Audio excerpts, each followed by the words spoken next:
ముఖ్యమంత్రి చంద్రబాబు నాయుడు మీద మాజీ మంత్రి కురసాల కన్నబాబు చేసిన ఆరోపణలను కాకినాడ జిల్లా టీడీపీ అధ్యక్షులు జ్యోతుల నవీన్ కుమార్ ఖండించారు.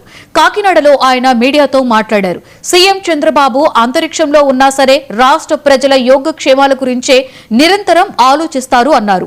గత ప్రభుత్వం లక్షల కోట్లు అప్పు చేసిందని, ఏమి అభివృద్ధి కోసం ఖర్చు చేశారో చెప్పలేని వాళ్లు చంద్రబాబుని విమర్శించడం అర్థం లేదు అన్నారు. గత ప్రభుత్వం రాష్ట్రాన్ని అప్పుల కుప్పగా మారిస్తే ప్రస్తుత కూటమి ప్రభుత్వం అభివృద్ధితో వికాసానికి దోహదం చేస్తుంది అన్నారు.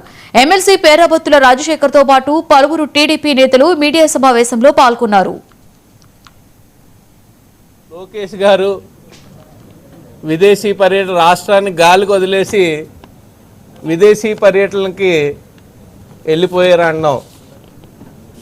ఎందుకంటే నాకు ఇప్పటి వరకు కూడా కన్నబాబు గారు చాలా తెలివైనడు.